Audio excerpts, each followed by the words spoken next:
ನಮಸ್ಕಾರ ಸ್ನೇಹಿತರೆ, ಅಮ್ಮೀಸ್ ಕುಕ್ಕರಿಗೆ ನಿಮಗೆಲ್ಲರಿಗೂ ಮತ್ತೊಮ್ಮೆ ಆತ್ಮೀಯ ಸ್ವಾಗತ. ಇಂದಿನ ವಿಡಿಯೋದಲ್ಲಿ ನನಗೆ ಇನ್ನೊಂದು ತುಂಬ ಇಷ್ಟವಾಗಿರೋ ತಿಂಡಿಯ ಸ್ಪೆಷಲ್ ರೆಸಿಪಿ ಜೊತೆ ನಾನು ಬಂದಿದ್ದೀನಿ. ಇದೇನು ಅಂತಂದರೆ ಪೂರಿ ಮತ್ತು ಬಾಜಿ ಅಂತಂದರೆ ಮಂಗಳೂರು ಕಡೆ ಪೂರಿ ಜೊತೆ ತಿನ್ನಲು ಕೊಡುವಂತಹ ಆಲೂ ಪಲ್ಯಕ್ಕೆ ಬಾಜಿ ಅಂತಾರೆ. ಇದು ಸ್ವಲ್ಪ ತಿಕ್ಕಾಗಿ ತುಂಬ ರುಚಿಯಾಗಿರುತ್ತೆ. ಸೊ ಬಾಜಿನ ಮಂಗಳೂರು ಸ್ಟೈಲಲ್ಲಿ ತುಂಬ ರುಚಿಯಾಗಿ ಹೇಗೆ ಮಾಡ್ಬೋದು ಅನ್ನೋದನ್ನು ಇವತ್ತಿನ ವಿಡಿಯೋದಲ್ಲಿ ಹೇಳ್ಕೊಡ್ತೀನಿ. ಅದೇ ಥರ ಪೂರಿನ ತುಂಬ ಮೃದುವಾಗಿ ತುಂಬ ಸಾಫ್ಟಾಗಿ ಉಬ್ಬೋ ಥರ ಹೇಗೆ ಕೋಕೋನಟ್ ಆಯಿಲನ್ನು ಯೂಸ್ ಮಾಡಿ ಮಾಡ್ಬೋದು ಅನ್ನೋದನ್ನು ಕೂಡ ನಾನು ಹೇಳ್ಕೊಡ್ತಾ ಇದ್ದೀನಿ. ನೀವು ಇಲ್ಲಿ ತನಕ ಯಾರಾದರೂ ನನ್ನ ಚಾನೆಲ್ಗೆ ಸಬ್ಸ್ಕ್ರೈಬ್ ಆಗಿಲ್ಲದಿದ್ದರೆ ದಯವಿಟ್ಟು ನನ್ನ ಚಾನೆಲ್ಗೆ ಸಬ್ಸ್ಕ್ರೈಬ್ ಆಗಿ, ನನ್ನ ವಿಡಿಯೋಗಳನ್ನು ಲೈಕ್ ಮಾಡಿ, ನಿಮ್ಮ ಅನಿಸಿಕೆಗಳನ್ನು ನನಗೆ ತಿಳಿಸಿ ನನ್ನ ಈ ಪ್ರಯತ್ನಕ್ಕೆ ಸಪೋರ್ಟ್ ಮಾಡಿ. ಥ್ಯಾಂಕ್ ಯು, ಧನ್ಯವಾದಗಳು, ಶುಭವಾಗಲಿ. ನಮಸ್ಕಾರ ಸ್ನೇಹಿತರೆ, ಅಮ್ಮೀಸ್ ಕುಕ್ಕರಿಗೆ ಎಲ್ರಿಗೂ ಪ್ರೀತಿಯ ಸ್ವಾಗತ. ಇಂದಿನ ವಿಡಿಯೋದಲ್ಲಿ ಮಂಗಳೂರು ಸ್ಟೈಲಲ್ಲಿ ಮಾಡುವಂತಹ ಮಸ್ತಾಗಿರುವಂತಹ ಪೂರಿ ಮತ್ತು ಬಾಜಿನ ಹೇಗೆ ಮಾಡೋದು ಅಂತ ನೋಡ್ಕೊಂಬರೋಣ. ಮೊದಲನೇದಾಗಿ ಬಾಜಿನ ಹೇಗೆ ಮಾಡೋದು ಅಂತ ಹೇಳ್ಕೊಡ್ತೀನಿ. ಬಾಜಿ ಮಾಡಲು ನಾವು ಮೊದಲು ಆಲೂಗಡ್ಡೆನ ಬೇಯಿಸಬೇಕು.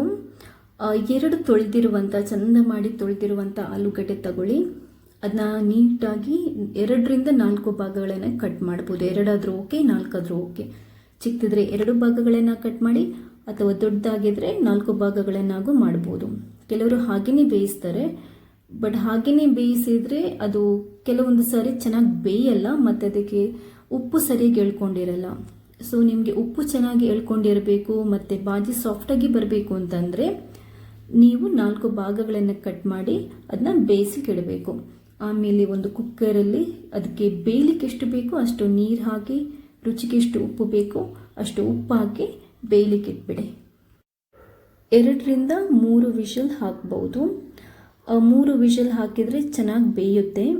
ಬೆಂದರೆ ಬಾಜಿ ತುಂಬ ಮೆದುವಾಗಿ ತುಂಬ ಸಾಫ್ಟಾಗಿ ಬರುತ್ತೆ, ಚೆನ್ನಾಗಿರುತ್ತೆ. ಸೊ ನಾನು ಯೂಶ್ವಲ್ ಆಗಿ 2ರಿಂದ 3 ವಿಷಲ್ ಹಾಕ್ತೇನೆ. ವಿಷಲೆಲ್ಲ ಹಾರಿದ ನಂತರ ನೀವು ಅದರ ಸಿಪ್ಪೆನ ತೆಗೆದುಬಿಡಿ. ಆಲೂಗಡ್ಡೆ ಮೇಲ್ಗಡೆ ಸಿಪ್ಪೆ ಏನಿರುತ್ತೆ ಅದನ್ನು ತೆಗೆದುಬಿಟ್ಟು ಅದನ್ನು ಚಂದ ಮಾಡಿ ಸ್ಮ್ಯಾಶ್ ಮಾಡಬೇಕು. ಅಂದರೆ ಪುಡಿ ಪುಡಿಯಾಗಿ ಮಾಡಬೇಕು. ಬೆಂದಿರೋ ಆಲೂಗಡ್ಡೆನ ಪುಡಿ ಮಾಡಬೇಕು. ಬಾಜಿಗೆ ನಿಮಗೆ ತುಂಬ ಗಟ್ಟಿ ಬೇಕು ಅಂತಂದರೆ ಅಷ್ಟು ಸಾಫ್ಟ್ ಮಾಡಿಬಿಡಿ. ತುಂಬ ಸಾಫ್ಟ್ ಬೇಕು ಅಂತಂದರೆ ತುಂಬ ಚೆನ್ನಾಗಿ ನೀಟಾಗಿ ಅದನ್ನ ಸ್ಮ್ಯಾಶ್ ಮಾಡಿ. ಸೊ ಇವಾಗ ನಮ್ಮದಲ್ಲಿ ಬೆಂದಿರುವಂಥ ಆಲೂಗಡ್ಡೆ ಸ್ಮ್ಯಾಶ್ ಮಾಡಿ ಆಗಿರೋದು ರೆಡಿ ಆಗಿದೆ. ನೆಕ್ಸ್ಟ್ ಇದನ್ನ ಬಾಜಿ ಹೇಗೆ ಮಾಡೋದು ಅಂತ ನೋಡೋಣ. ಆಲೂಗಡ್ಡೆ ರೆಡಿ ಆಗಿದೆ. ಇವಾಗ ಒಂದು ಬಾಣಲೆನ ನೀವು ಸ್ಟವ್ ಮೇಲೆ ಇಡಿ. 2ರಿಂದ 3 ಸ್ಪೂನಷ್ಟು ಆಯಿಲ್ ಹಾಕಿ ಒಗ್ಗರಣೆಗೆ. ಅದಾದ ನಂತರ ಒಂದು ಅರ್ಧ ಸ್ಪೂನಷ್ಟು ಸಾಸಿವೆ, ನಾನೊಂದು 1/4 ಸ್ಪೂನಷ್ಟು ಜೀರಾ ಕೂಡ ಹಾಕ್ತೀನಿ. ಯಾಕಂತಂದರೆ ವಾಯು ಇದ್ದಲ್ಲಿ ತುಂಬ ಒಳ್ಳೆಯದು ಅಂತ. ಅದಾದ ನಂತರ ಸ್ವಲ್ಪ ನಿಮಗೆ ಫ್ಲೇವರ್ ಚೆನ್ನಾಗಿ ಬರಬೇಕು ಅಂತಂದರೆ ಸ್ವಲ್ಪ ಉದ್ದಿನಬೇಳೆ ಹಾಕಿ ಒಗ್ಗರಣೆಗೆ. ಅದಾದ ನಂತರ ಕಟ್ ಮಾಡಿರುವಂಥ ಆನಿಯನ್ ಅರ್ಧದಿಂದ 1 ಹಾಕ್ಬೋದು. ನಾನು 1 ಆನಿಯನ್ ಕಟ್ ಮಾಡಿ ಹಾಕ್ಕೊಂಡಿದ್ದೀನಿ. ಆನಿಯನ್ ಜಾಸ್ತಿ ಹಾಕಿದರೂ ಒಳ್ಳೆಯದು. ಕೆಲವರು ಜಾಸ್ತಿ ಹಾಕಿದರೆ ಇಷ್ಟಪಡ್ತಾರೆ. ಇಲ್ಲ ಆನಿಯನ್ ಸ್ವಲ್ಪ ಕಮ್ಮಿ ಸಿಗಬೇಕು, ಜಾಸ್ತಿ ಬೇಡ ಅಂತಂದರೆ ನೀವು ಒಂದು ಅರ್ಧ ಆನಿಯನ್ ಹಾಕಿದರೆ ಸಾಕು. 2 ಪೊಟ್ಯಾಟೊ ತಗೊಂಡ್ರಿಂದ ಅರ್ಧ ಆನಿಯನ್ ಸಾಕು. ಅದಾದ ನಂತರ ಒಂದು 4ರಿಂದ 5 ಹಸಿಮೆಣಸಿನ್ಕಾಯಿ ಹಾಕ್ಕೊಳ್ಳಿ. ಖಾರ ಜಾಸ್ತಿ ಬೇಕು ಅಂತಂದರೆ ನೀವು ಜಾಸ್ತಿ ಮಾಡ್ಕೋಬೋದು. ಖಾರ ಕಮ್ಮಿ ಬೇಕು ಅಂತಂದರೆ ಒಂದು 3ರಿಂದ 4 ಸಾಕು. ಕೆಲವರಿಗೆ ಏನಾಗುತ್ತೆ, ಆಲೂಗಡ್ಡೆ ಬಾಜಿ ತಿಂದ ಕೂಡಲೇ ಗ್ಯಾಸ್ಟ್ರಿಕ್ ಪ್ರಾಬ್ಲಮ್ ಆಗೋದಿದೆ. ಸೊ ಆದ್ದರಿಂದ ನಾನು ಬಾಜಿ ಮಾಡುವಾಗ ಯಾವಾಗಲೂ ಜಿಂಜರ್ ಮತ್ತು ಗಾರ್ಲಿಕ್ ಪೇಸ್ಟನ್ನು ಹಾಕ್ತೀನಿ. ಇದು ಹೊರಗಡೆಯಿಂದ ತಂದಿರೋ ಜಿಂಜರ್ ಗಾರ್ಲಿಕ್ ಪೇಸ್ಟ್ ಅಲ್ಲ, home made ginger garlic paste. ಹೊರಗಡೆದ ನಾನು ಯಾವತ್ತೂ ಯೂಸ್ ಮಾಡಲ್ಲ. ಮನೆಯಲ್ಲೇ ಮಾಡಿರುವಂಥ ಜಿಂಜರ್ ಮತ್ತು ಗಾರ್ಲಿಕ್ ಪೇಸ್ಟನ್ನು 1 ಚಮಚದಷ್ಟು ಹಾಕ್ತೀನಿ. ಇದೇನಕ್ಕಂತಂದರೆ ನಿಮಗೆ ಡೈಜೆಷನ್ಗೆ ಮತ್ತು ಗ್ಯಾಸ್ಟ್ರಿಕ್ ಪ್ರಾಬ್ಲಮ್ ಇದ್ದರೆ ತುಂಬ ಒಳ್ಳೆಯದು. ಇದನ್ನು ಚೆನ್ನಾಗಿ ಹುರಿದ ನಂತರ ಇದರ ಅರೋಮಾ ಅಥವಾ ಇದರ ಫ್ಲೇವರ್ ಬಂದ ನಂತರ ನೀವು 1 ಅಥವಾ 1.5 ಟೊಮೆಟೊ ಹಾಕ್ಬೋದು. ನಿಮಗೆ ಟೊಮೆಟೊ ಬೇಡ ಅಂತ ಇದ್ದರೆ ಅರ್ಧ ಸ್ಪೂನಷ್ಟು ನಿಂಬೆಹಣ್ಣಿನ ಜ್ಯೂಸನ್ನು ಸೇರಿಸ್ಬೋದು. ಇದು ನಿಮ್ಮ ಚಾಯ್ಸ್.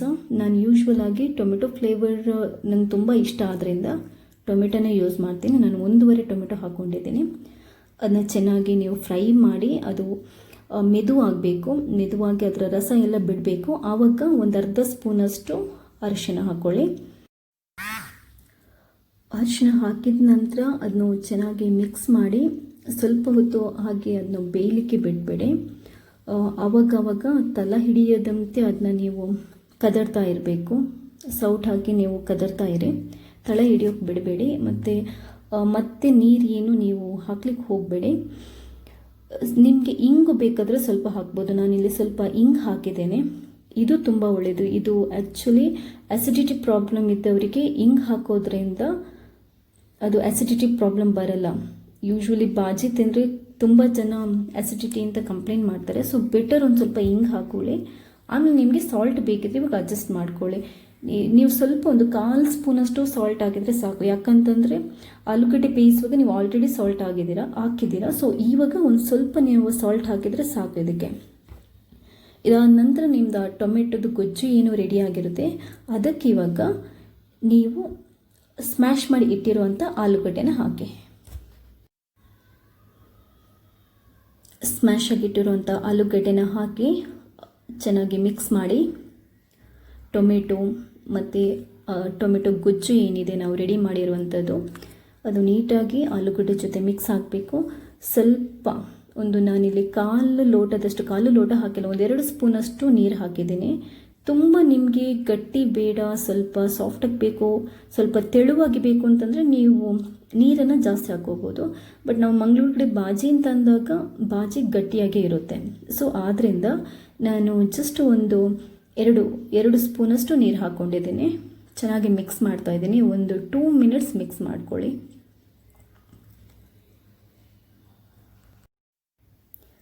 ಈಗ ನೋಡಿ ಒಳ್ಳೆ ಘಮ ಘಮ ಅಂತಿರೋ ಬಾಜಿ ರೆಡಿಯಾಗಿದೆ. ನೀವು ಇದನ್ನ ಸ್ವಲ್ಪ ಕೊತ್ತಂಬರಿ ಲೀವ್ಸ್ ಹಾಕಿ ಗಾರ್ನಿಷ್ ಮಾಡ್ಕೊಳ್ಳಿ. ಸೂಪರಾಗಿರುವಂಥ ಟೇಸ್ಟಿಯಾಗಿರುವಂಥ ಬಾಜಿ ಪೂರಿ ಜೊತೆ ತಿನ್ನಲು ರೆಡಿಯಾಗಿದೆ.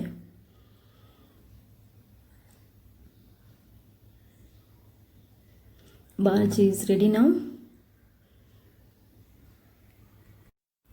ಈಗ ಪೂರಿ ಮಾಡಬೇಕಲ್ವಾ? ಮೆದುವಾಗಿರುವಂಥ ಸಾಫ್ಟಾಗಿರುವಂಥ ಪೂರಿನ ಹೇಗೆ ಮಾಡೋದು ಅಂತ ನೋಡ್ಕೊಂಬರೋಣ ಬನ್ನಿ. ಒಂದು ಬೌಲ್ ತಗೊಂಡು ನಿಮ್ಗೆ ಎಷ್ಟು ಹಿಟ್ಟು ಬೇಕು, 2ರಿಗೆ ಬೇಕಾ 3ರಿಗೆ ಬೇಕಾ ನಿಮ್ಗೆ ಅಂದಾಜಿರುತ್ತೆ. ಸೊ ಅಂದಾಜು ನೋಡಿಕೊಂಡು ಹಾಕಿ. ನಾನು ಯಾವಾಗಲೂ ಈ ಸ್ಪೂನಲ್ಲೇ ತಗೊತೀನಿ. ನಾವು 2ರಿಗೆ ಪ್ರಿಪೇರ್ ಮಾಡೋದ್ರಿಂದ 10ರಿಂದ 12 ಪೂರಿ ಮಾಡ್ತೀನಿ. 4 ಸ್ಪೂನಷ್ಟು ನಾನು ಗೋಧಿ ಹಿಟ್ಟು ತಗೊಂಡಿದ್ದೀನಿ. ನಮಗೆಷ್ಟು ಬೇಕೋ ಅಷ್ಟು. ಸೊ ನಿಮಗೆಷ್ಟು ಬೇಕೋ ಅಷ್ಟು ಗೋಧಿ ಹಿಟ್ಟು ತಗೊಳ್ಳಿ. ಅದಾದ ನಂತರ ಅದಕ್ಕೆ 1 ಸ್ಪೂನು ಕೋಕೋನಟ್ ಆಯಿಲ್ ಹಾಕ್ಕೊಳ್ಳಿ. ನಾನು ಕೋಕೋನಟ್ ಆಯಿಲ್ ಯಾಕೆ ಹಾಕ್ತೀನಿ ಅಂತಂದರೆ ಪೂರಿ ತುಂಬ ಚೆನ್ನಾಗಿ ಬರುತ್ತೆ, ಆಮೇಲೆ ಚೆನ್ನಾಗಿ ಉಬ್ಬುತ್ತೆ, ಸಾಫ್ಟಾಗಿ ಬರುತ್ತೆ, ಹಿಟ್ಟು ಸಾಫ್ಟಾಗಿ ಬರುತ್ತೆ. ಅದ ನಂತರ ನಿಮಗೆ ಹಿಟ್ಟು ಹದ ಮಾಡಲಿಕ್ಕೆ ಎಷ್ಟು ನೀರು ಬೇಕೋ ಅಷ್ಟು ನೀರು ಹಾಕ್ಕೊಳ್ಳಿ. ನಿಮಗೆ ರುಚಿಗೆ ತಕ್ಕಷ್ಟು ಉಪ್ಪನ್ನು ಹಾಕಿ ಮಿಕ್ಸ್ ಮಾಡಿ. ನಾನು ಇದರಲ್ಲಿ ಉಪ್ಪು ಯಾಕೆ ಹಾಕ್ತಾ ಇಲ್ಲ ಅಂತಂದರೆ ನೀರಿಗೆ ಉಪ್ಪು ಹಾಕಿದ್ದೀನಿ. ಕಲ್ಲುಪ್ಪು ಯೂಸ್ ಮಾಡೋದ್ರಿಂದ ವಾರ್ಮ್ ವಾಟರಿಗೆ ಕಲ್ಲುಪ್ಪು ಹಾಕಿ ಮತ್ತು ಸ್ವಲ್ಪ ಸ್ವೀಟಿಶ್ ಬೇಕು ಅಂತ ಸ್ವಲ್ಪ ಒಂದು 1/4 ಸ್ಪೂನು ಶುಗರ್ ಹಾಕಿ ರೆಡಿ ಮಾಡಿ ಇಟ್ಕೊಂಡಿದ್ದೀನಿ. ಸೊ ಆದ್ದರಿಂದ ನಾನು ಡೈರೆಕ್ಟಾಗಿ ವಾಟರೇ ಹಾಕಿದ್ದೀನಿ. ಹಿಟ್ಟನ್ನು ಚೆನ್ನಾಗಿ ಕಲಿಸ್ಕೊಳ್ಳಿ. ನಿಮ್ಗೆ ಯಾವ ಹದಕ್ಕೆ ಬೇಕು ಆ ಹದಕ್ಕೆ ಕಲಿಸ್ಕೊಳ್ಳಿ. ಹಿಟ್ಟು ಕಲಿಸ್ತಾ ಇದ್ದೀನಿ ಈಗ. ಬಟ್ ಇದು ಒಂದು ಸ್ವಲ್ಪ ನನಗೆ ಗಟ್ಟಿಯಾಗಿ ಕನ್ಸಿಸ್ಟೆನ್ಸಿ ಬಂತು, ಆದ್ದರಿಂದ ನಾನು ಮತ್ತೆ 1 ಸ್ಪೂನು ಕೋಕೋನಟ್ ಆಯಿಲ್ ಹಾಕಿ ಮಿಕ್ಸ್ ಮಾಡ್ತಾ ಇದ್ದೀನಿ. ಅದರಿಂದ ಏನಾಗುತ್ತೆ ಅಂತಂದರೆ ಹಿಟ್ಟು ಮತ್ತಷ್ಟು ಸಾಫ್ಟಾಗಿ ಬರುತ್ತೆ. ಹಿಟ್ಟು ಎಷ್ಟು ಸಾಫ್ಟಾಗಿ ಬರುತ್ತೆ ನಿಮಗೆ ಪೂರಿ ಅಷ್ಟೇ ಸಾಫ್ಟಾಗಿ ಬರುತ್ತೆ. ಕೋಕೋನಟ್ ಆಯಿಲ್ ಹಾಕೋದ್ರಿಂದ ಪೂರಿ ತುಂಬ ಚೆನ್ನಾಗಿ ಉಬ್ಬಿ ಬರುತ್ತೆ. ನಾನು ತೋರಿಸ್ತೀನಿ ಅದು ಯಾವ ಥರ ಬರುತ್ತೆ ಅಂತ ಅಂದ್ಬಿಟ್ಟು. ತುಂಬ ಚೆನ್ನಾಗಿ ಉಬ್ಬಿ ಬರುತ್ತೆ. ನೋಡಿ ಹಿಟ್ಟು ಎಷ್ಟು ಸಾಫ್ಟ್ ಆಗಿದೆ ನೋಡಿ, ಇವಾಗ ತುಂಬ ಸಾಫ್ಟ್ ಆಗಿದೆ ಹಿಟ್ಟು. ಈ ಲೆವೆಲಿಗೆ, ಈ ಕನ್ಸಿಸ್ಟೆನ್ಸಿಗೆ ನಿಮಗೆ ಸಾಫ್ಟ್ ಆಗಬೇಕು ಹಿಟ್ಟು. ಇಷ್ಟು ಸಾಫ್ಟ್ ಆದರೆ ನಿಮಗೆ ಪೂರಿ ತುಂಬ ಚೆನ್ನಾಗಿ ಬರುತ್ತೆ. ಸೊ ಅದಾದ ನಂತರ ನಿಮಗೆ ಅದನ್ನು ಚಿಕ್ಕ ಚಿಕ್ಕ ಉಂಡೆ ಮಾಡ್ಕೊಳ್ಳಿ. ಪೂರಿ ಮಾಡೋಕ್ಕೆ ನಿಮ್ಗೆ ಎಷ್ಟು ದೊಡ್ಡ ಪೂರಿ ಬೇಕು ಅಷ್ಟು ದೊಡ್ಡ ಉಂಡೆ ಮಾಡ್ಕೊಳ್ಳಿ. ಇವಾಗ ನೀವು ನೋಡ್ಬೋದು ನಾನು ಪೂರಿ ಉಂಡೆಗಳನ್ನು ರೆಡಿ ಮಾಡಿದ್ದೀನಿ. ಈ ಉಂಡೆ ಎಷ್ಟು ಸಾಫ್ಟಾಗಿ ಬಂದಿದೆ ನೋಡಿ. ಇದು ಏನಕ್ಕಂತಂದರೆ ನಾನು ಕೋಕೋನಟ್ ಆಯಿಲ್ ಯೂಸ್ ಮಾಡಿರೋದ್ರಿಂದ ಪೂರಿ ಉಂಡೆಗಳು ಇಷ್ಟು ಸಾಫ್ಟಾಗಿ ಬಂದಿದೆ. ಇದೇ ಥರ ಪೂರಿನೂ ಬರುತ್ತೆ. ಒಂದು ಉಂಡೆನ ತಗೊಂಡು ಅದನ್ನು ಸ್ವಲ್ಪ ಚಪ್ಪಟೆ ಮಾಡಿಕೊಂಡು ಗೋಧಿ ಹಿಟ್ಟಲ್ಲಿ ಅದನ್ನು 2 ಕಡೆನೂ ಗೋಧಿ ಹಿಟ್ಟಿಗೆ ಮಿಕ್ಸ್ ಮಾಡಿ ಇವಾಗ ನೀವು ಪೂರಿಯನ್ನು ರೆಡಿ ಮಾಡಬೇಕು. ಎಷ್ಟು ದೊಡ್ಡ ಬೇಕು, ಎಷ್ಟು ತೆಳು ಬೇಕು ಅಷ್ಟು ತೆಳು, ನಿಮಗೆ ಯಾವ ಅಂದಾಜಿಗೆ ಬೇಕು ಆ ಅಂದಾಜಿಗೆ ರೆಡಿ ಮಾಡ್ಕೊಳ್ಳಿ. ತುಂಬ ದಪ್ಪಗೆ ಬೇಡ, ಸ್ವಲ್ಪ ತೆಳುವಾಗೇ ಪೂರಿಗಳನ್ನು ಲಟ್ಟಿಸ್ಕೊಳ್ಳಿ. ನೀವು ತುಂಬ ದಪ್ಪಾಗಿದ್ದರೆ ಏನಾಗುತ್ತೆ ಅಂತಂದರೆ ಪೂರಿ ತುಂಬ ಸಾಫ್ಟಾಗಿ ಆಗಲ್ಲ ಮತ್ತು ಮೃದುವಾಗಿ ಬರಲ್ಲ, ಅದು ಉಬ್ಬಲ್ಲ ಕೂಡ. ಅದರಿಂದ ಸ್ವಲ್ಪ ತೆಳುವಾಗಿ ಲಟ್ಟಿಸ್ಕೊಳ್ಳಿ. ಎಲ್ಲ ಉಂಡೆಗಳನ್ನು ತಗೊಂಡು ಪೂರಿಗಳನ್ನು ಫಸ್ಟ್ ರೆಡಿ ಮಾಡಿಟ್ಕೊಳ್ಳಿ. ಪೂರಿ ರೆಡಿ ಆಗ್ತಿದೆ ನೋಡಿ. ಇವಾಗ ಏನಾಯಿತು, ಇದರಲ್ಲಿ ಕೆಲವೊಂದು ಸರಿ ಏನಾಗುತ್ತೆ, ಓರೆ ಕೋರೆ ಎಲ್ಲ ಆಗಿಬಿಡುತ್ತೆ.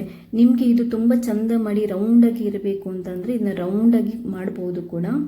ಅದಕ್ಕೊಂದು ತುಂಬ ಸುಲಭವಾದ ಉಪಾಯ ಇದೆ. ಒಂದು ಬೌಲ್ ತಗೊಳ್ಳಿ, ಸ್ಟೀಲ್ ಬೌಲ್ ತಗೊಂಡು ಆ ಬೌಲನ್ನು ಪೂರಿ ಮೇಲೆ ಇಟ್ಟು ನೀವು ಅದನ್ನ ಸ್ವಲ್ಪ ಪ್ರೆಸ್ ಮಾಡಿ. ಅವಾಗ ಏನಾಗುತ್ತೆ ಅಂತಂದರೆ ಎಕ್ಸಾಕ್ಟಾಗಿ ನಿಮಗೆ ರೌಂಡಾಗಿರುವಂಥ ಪೂರಿ ರೆಡಿ ಆಗುತ್ತೆ. ಇದು ತುಂಬ ಸುಲಭ ಉಪಾಯ, ಯಾರು ಬೇಕಾದರೂ ಮಾಡ್ಬೋದು. ಇಲ್ಲಿ ನೋಡಿ, ರೌಂಡಾಗಿರುವಂಥ ಪೂರಿ.